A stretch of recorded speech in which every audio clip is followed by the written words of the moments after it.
Bam, bam, bam, bam, bam, bam, bam. ARM. Invest in your tomorrow. Studio. Good morning and welcome to Freshly Pressed on Smooth Breakfast with Victor Pepple. And Shopware Martins. And for the next half hour, Owadia me joins us on air for Freshly Pressed. Good Good morning, morning. And Lagos. Happy holiday. Wadi has come into the station with an energy that I rarely see from him. Is this what Holiday Wadi looks like? Yeah, Okay, I'm well, used to coming to the studio on public it holidays. is fantastic. I love this. We just love the special energy that comes with the public holiday. Yeah, it's called sleep. Yes. All Okay. right. Well. And If you say so. I hope so. All right. And we've got you too. You can be an analyst by sending your messages in. We're streaming live up on youtube.com/smooth 981 FM Lagos. So make sure you leave your comment up on the live stream. You can also send WhatsApp messages in to 0809 4440981. And you can take it to Twitter as well using the hashtag freshlypressed981 and tag us as well if you like at smooth981 FM.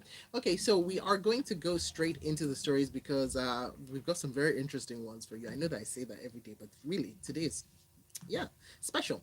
So, first things first, let's take a look at this article in from the Punch newspaper regarding a report. The headline reads 44% of Nigerian firms paid hackers ransom in 2021, according to a new report that is titled The State of Ransomware 2022. It was presented by a United Kingdom based cybersecurity solutions firm called Sophos. And according to the report, the number of Nigerian organizations that were hit with ransomware increased from 22% in 2020 to 71% in 2021, with more victims paying the ransom. In 2021, we saw 44% of organizations that had their data encrypted in a ransomware attack actually paying to have it secured and released. So, Wadi, what are your thoughts when you hear these figures? It's a Well, massive jump. it is a massive jump, but that's the phenomenon across the world today. Most big organizations, small organizations, especially those with critical data, are being attacked by various hackers, and I think it's the new way to go in terms of raising money. The Yeah, it's the new crime wave across the world, all over the world. Not So just in Nigeria. it's not something that is peculiar to Nigeria. Mm-mm. The only thing is But also, I think we've the seen a jump because a yeah, lot more people have taken to conducting business digitally than exactly. before. And conducting the business digitally means that you have to prepare for all the security implications. So you can now start to understand the need for more people learning about cybersecurity, more people providing um, services in that area, and with the growth of fintechs in Nigeria, it becomes even more and more important for a lot of people to start looking at that space. I don't know what what the government and those in private space are looking at, but we know that the same way you provide security for lives and properties, it's the same way you have to start looking at cyber security today across the world. We know that in Europe, America, Asia, billions are spent yearly, towards defending different organizations and data.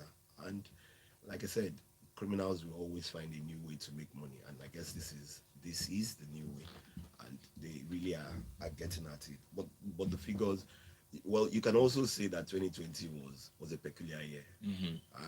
So more and more people um, did less business. But in 2021, as the world continued to open and expand in terms of going back to the way business was born, it became obvious that people who had not made money in 2020, the cyber crime people, are But they're what can looking we for do new. about our cybersecurity in Nigeria as it also concerns some businesses and organizations here in Nigeria Well, being attacked? so first and foremost, you need to set up a for me, you need to set up a system that looks at the overall picture, from where data is stored, how data is used, and all. And then organizations independently now need to start looking at cyber crime as a huge part of a risk inherent in doing business, not just in Nigeria but across the world. So when you're dealing with with organizations from far and wide.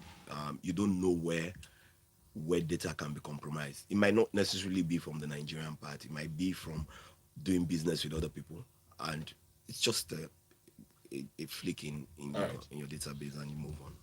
Let's look at Premium Times this morning. Collapsed building. I gave tenants quick notice. That's the caretaker now credited with that information.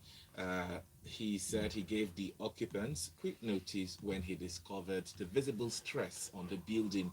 He declined to say his name when he told emergency responders and journalists on Monday that he was living in the same building with other occupants when he noticed signs of distress. So he decided to, rent another apartment in the same vicinity, but the others refused to move away. I'm sure you heard about the collapse at Ibutemeta. It's just down the road from my house.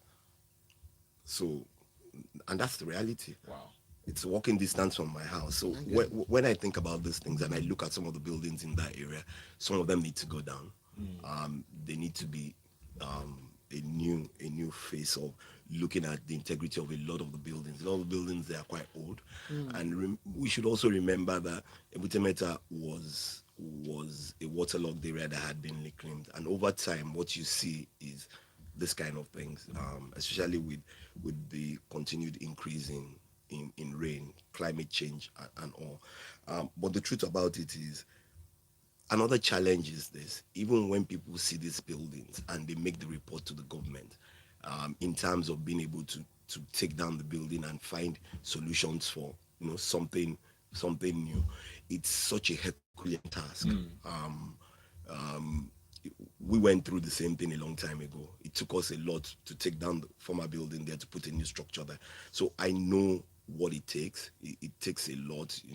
Government will ask you for a million and one things. Even if you are not ready to build a house, they would ask you for a new plan for a new house. They will ask you for this.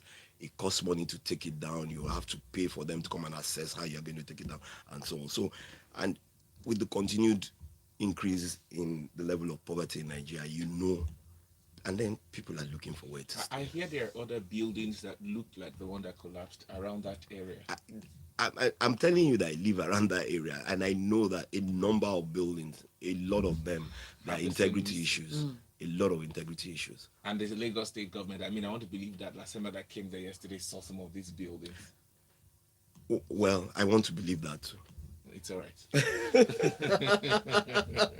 Do send your messages in via WhatsApp, via YouTube, via Twitter as well. We've got this one in from the Punch newspaper. Nigeria and Morocco plan world's longest offshore gas pipeline. They're planning to, the Nigerian government and Morocco are planning to build the world's longest offshore pipeline and second longest pipeline in the world to carry gas from Nigeria to Morocco, and it's going to run across 11 West African countries.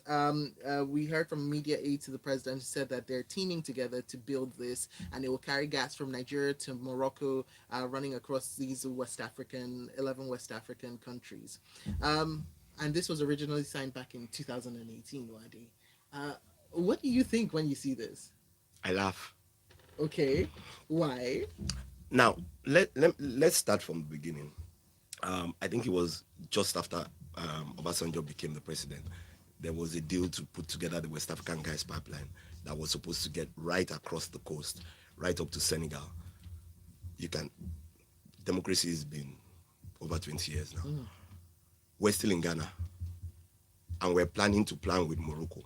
Part of the things in terms of the West African gas pipeline was to continue to take it across the West Coast. Right. And subsequently partner with the Moroccos and Algerias of this world to take it right to Europe. Different plans had been done, but I'm not even sure that the West African gas pipeline has reached 50% completion. And that now you come in 2018 and saying, oh, because of what is happening, you signed this. This plan was put together in 2018. We're in 2022. You are continually asking for funding. Then a lot of Europe is looking for where to invest money. They were supposed to have been building a second pipeline from Russia, but with all the issues that are going on in Europe today, that's why they are now beginning to look at all this. I think it was a month ago or so, the European Union Commission representative was talking about alternatives and how they were going to bring money into Nigeria towards developing its gas. This is a country that has refused to build its gas infrastructure locally. Now we're telling us that, oh, we are in an agreement and we're planning to plan. But let's have a look at the other side of the coin, right? Isn't this an issue of us capitalizing on the circumstances that we find ourselves in as of right now? We heard from the Minister of State for Petroleum Resources, who said that we'll be getting some international bodies that are ready to buy into this project, such as Russia for one, and OPEC as well. So, what would you say? Yeah, Apart international from planning to plan. international bodies are always planning to buy into these things, but the seriousness of the people who are putting together the project is the question. It's cost us so much money to develop the West African gas pipeline, for which Nigeria is the number one project. What's it called? Country, but we haven't gotten anywhere. We're still in Ghana. It was supposed to have reached Senegal. Yeah. This is so many years after. If he was there, what we'll be talking about in 2018 when this was signed is how do you plug? We're not going to wait another 4 years to come and start telling us Was there that. year of completion when this was signed? So that we know what we're doing, because this administration by this time next year, May But they've told 2023, us also will be that they are wrapping not up. the ones that are going to implement it. But Oh, they signed it in 2018, 4 years and the after. same Where way we, we started the West African gas pipeline, and we've had 3 or 4 administrations after that. So one person starts the life of a project, and the next person comes and starts the life of a new project, which is what I say. Well, this is a continuation of that project. So let's take a look at your messages. This one in from Joseph up on WhatsApp saying, this is the impunity in every strata of the country. You see buildings agencies going after well structured properties so as to milk the owners rather than doing routine integrity random checks on all buildings across the state. And Nero Cello says some landlords will just use cement to cover a cracked wall and repaint. Which is cosmetic for a structural issue. exactly. But he goes on to say, however, some tenants are very stubborn. They won't move to move and save their lives when they observe danger. Well, that came in from Nero Cello from Ogudu. But let's go on down to the This Day newspaper.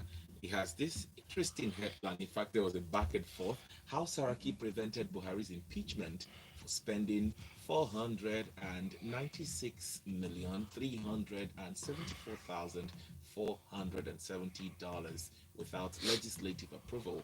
Now, let's give you a peep into that story. 5 years after the anticipatory approval of the $496 million given by President Buhari for the purchase of 12 A29 Super Tucano aircraft without legislative approval, the Buhari Media Organization and the media office of the former Senate President Bukola Saraki are still quarreling over that transaction. Were they 5 years after?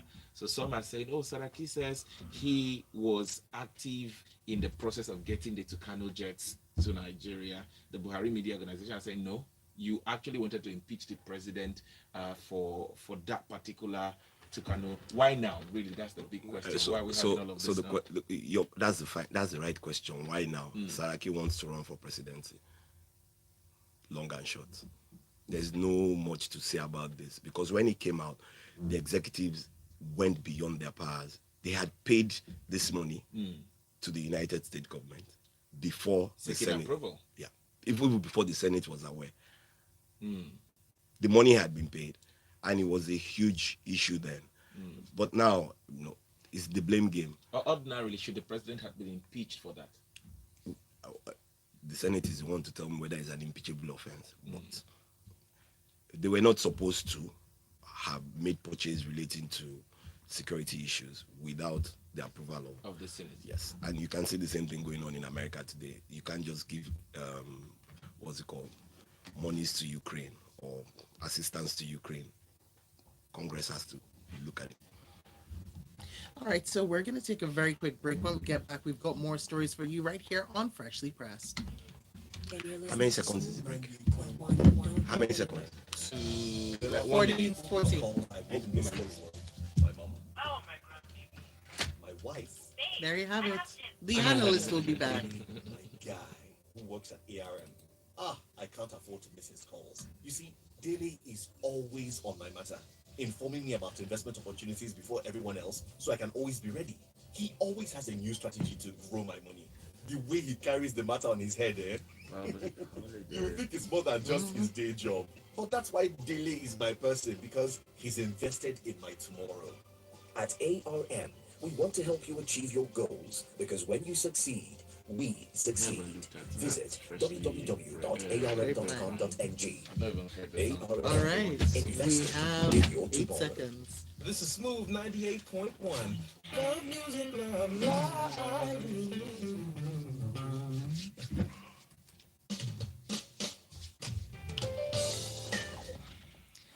Okay, here we are back for more on the second half of Freshly Pressed. Getting straight back into the stories from the Guardian newspaper.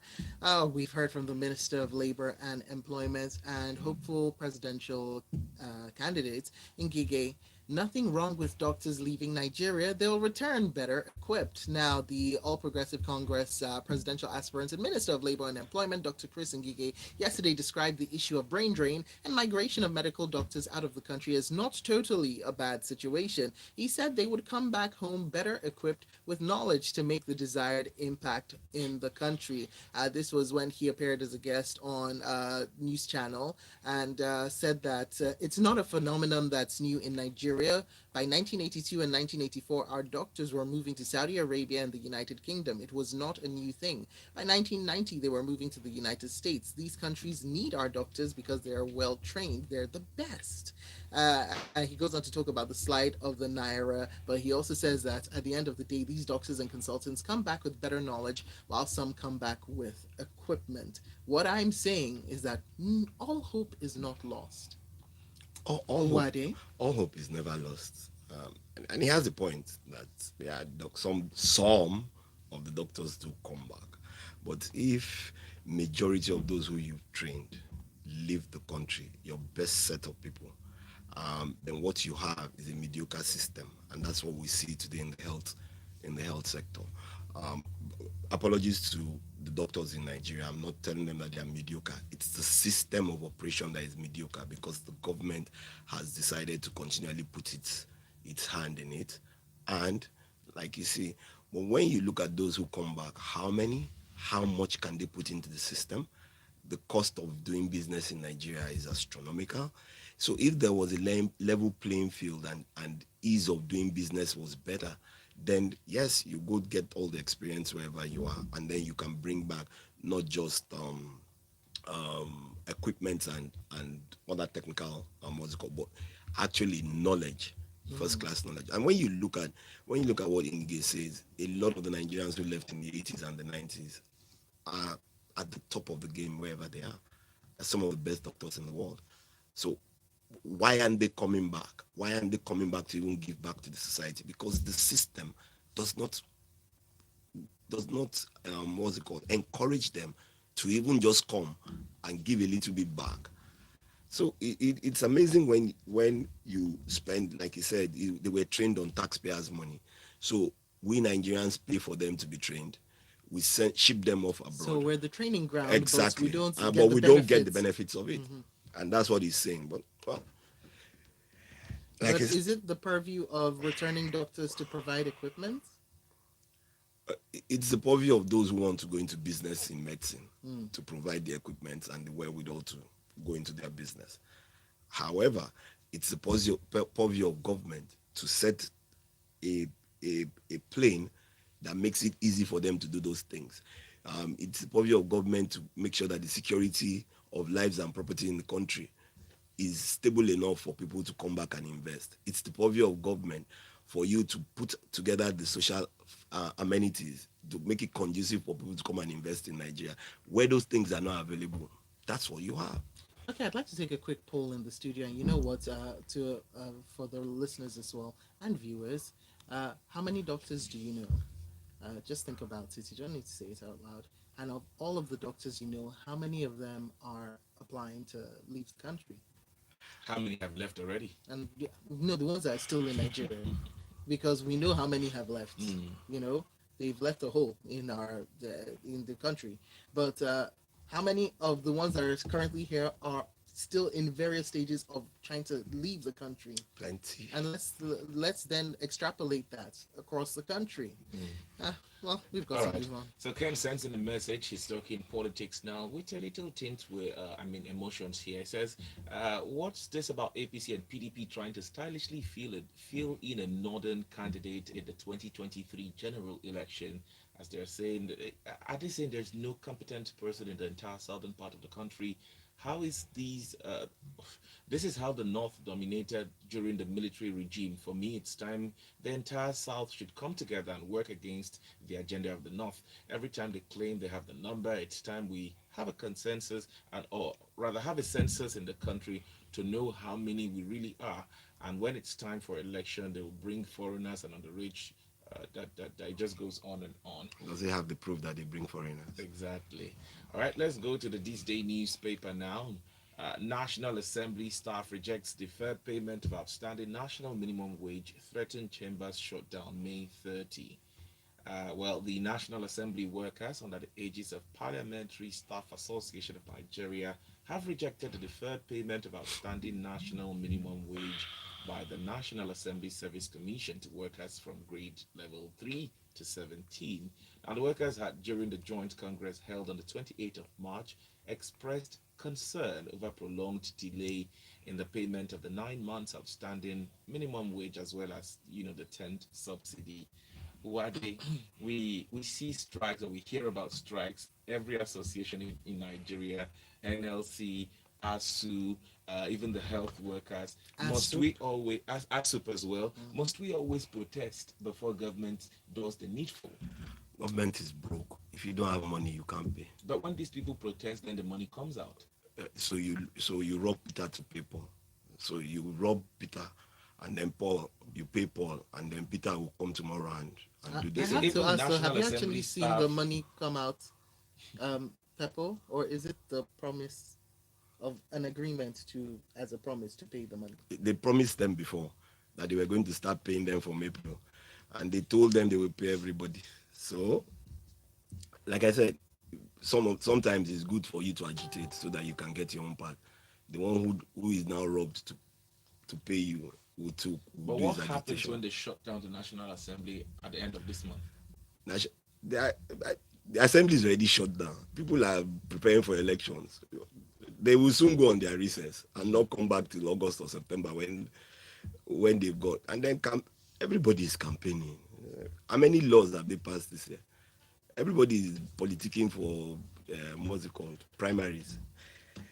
So So, it's so just even if the staff shut down the National Assembly, it doesn't hold a lot of impact. It doesn't affect the we legislators. can run the assembly virtually now. During COVID, that's what we did. All right, let's take a look at this next one. From this day newspaper, CBN, Nigeria requires 60 billion naira annually to meet local demand for palm oil. Now, according to the Apex Bank, the country's palm oil production per annum is currently estimated at 1.25 million metric tons, with demand being double that at 2.5 million metric tons per annum. Now, while they're considering the fact that it, you know, let's just situate this then and now. Back in the 50s and 60s, we were at the top of the game with 43% of the world's total production of palm oil, and Nigeria was considered the world's leader in this market. To now, where Indonesia is the largest producer of palm oil and have banned exports to the rest of the world, and we are now importing half of what we consume. How do you think that is going to feed It's a into shame. this? It's a shame. I sometimes when I look at, and I was reading this story and I was ashamed to be a Nigerian, because what you have in Malaysia, Indonesia today, the particular species of palm oil came from Nigeria. Came from us. So it's a shame. What happened to the Nigerian Institute for Oil Palm Research that brought out these seedlings, that Indonesia and Malaysia became the world's number one and two? And we sit down here and say, oh, we're intervening. We're spending 60 billion every year to import palm oil. It makes me sick. So these are some of the things that we see. And when people justify this kind of things, It's amazing. We're now importing palm oil from China. It's a shame that we have over 60 years we've gotten to where we are. But don't we produce palm oil in Nigeria? We can We make do, we but not use enough to meet you, local. people, second base. Let's go. Wow, Wade, okay. All right, let's look at this story from the Punch newspaper. Federal government may release detained terrorist in exchange for 68 trained hostages. Now, there are strong indications that the federal government may concede to the demands of the terrorist who attacked the Abuja Kaduna train and abducted no fewer than 68 passengers at the Katari Kaduna state on March 28. The gang had demanded release of some of its detained commanders and financiers in exchange for the abductees. We hear about 8 people were killed, 26 others injured. We hear about 8 people were killed, 26 others injured when they attacked that particular train. I recall we had a conversation on this same program and we said, oh, it's within the purview of Mr. President to give the final order as to the release of some of those with the federal government for the release of the 68 Nigerians still held captive. Wade, will Mr. President finally say, "Oh, let's just make this exchange without the media's involvement"? I guess they will. I, I can't say, but I guess they will. But they passed a bill now that nobody should pay ransoms for kidnappers. Well, they're not paying; they're exchanging. Ransoms for kidnappers. Well, they're not paying; they're exchanging. It's still ransom. Not in cash. Ransom comes in all forms. It can be cash. It can be kind. So, really, it's a shame that we can't provide security for our biggest assets in this country, the human beings.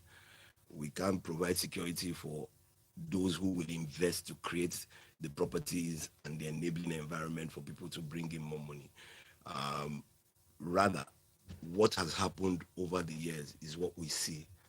Easy way to make money. So kidnapping over the last 5 6 years, has become rampant again. Initially, it used to be in the South. Things were done, managed it better. Then it went to Northeast. Now it's all over Nigeria. And it's the same thing we're seeing with the first story. Ransomware, everybody's just looking for easy way to make money. And when you don't create the enabling environment to have these things, then that's what we have. So I won't be surprised, really, if they make that exchange. They'll probably deny it for the rest of the term of the administration when that is done. And they will tell you, oh, neither did they pay ransom or did they make an exchange. But the people have to be released one way or the other. And it's just sad. It's a sad way to end today's story. We've been ending the shows on a sad note right now. Even Business Express was ended on a sad note. But like I said, there's always tomorrow. And that is that for Freshly Pressed for today. If you want to catch the replay, all you need to do is go over to youtube.com/smooth981FM Lagos and press play and subscribe to the channel as well. We're there for you every single day. And you can also find us all on Twitter. We are at Smooth981FM. That is the station handle. And you can find Wade at WadeAhime_, whilst I'm at Shokba Martins. And Victor Pepple. All right, and that is that for Freshly Pressed. Coming up 8:15, it will be time for the Grapevine, and we will have a special guest in for the show. So do make sure to stick around and stay with us. Invest in your tomorrow. We even get it. The headlines, the stories,